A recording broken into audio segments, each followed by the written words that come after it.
Kucheza na Chobwe ni kazi ngumu sana. Kumzuia Chobwe ni ngumu.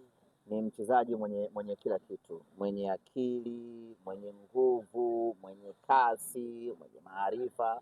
Ni mchezaji ambaye anaweza akachukua mali akaondoka nayo, akaigadi, akaificha. Ni mchezaji ambaye anaweza akakata kona akaingia mwenyewe. Ni mchezaji ambaye anaweza akajaza mtungi kwa wakuta watu. Ni complete man ambaye ana uwezo wa kufanya vitu vyote kwa usahihi wa hali ya juu. Ili kuweza kumdhibiti na kumzuia Chobwe unahitaji 100% fitness ya mlinzi wako wa kushoto, na wakati mwingine lazima apate usaidizi wa namba 6 kuvunjikia kwake huku kuja kumzuia Chobwe. Ni mchezaji hatari, na sisi Simba Sports Club nasema kwamba it's very tough kwenda kukutana na Chobwe akiwa kwenye ubora wake, lakini wamejipambanua hivi sasa TRA. Hawategemei tu ubora wa Chobwe. Kuna wengine ambao wana uwezo wa kufanya mambo makubwa na wakatishia ngome yenu.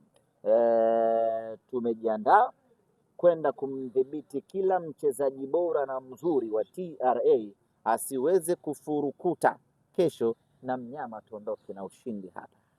Kwa ubora wa TRA akikupelekea pumzi ya moto lazima utahisi. Inatokea. Kuende ikawa ndo sababu ya wengi kupeleka sasa. Ukimaliza mechi na TRA unaumwa kila kitu. Ukimaliza mechi na TRA unaumwa kila kitu, sababu TRA hawapotezi muda. Dakika zile 90 wanazicheza zote zilivyo 90. Kwa hiyo kama una wachezaji goi utatafuta watu lawama tu.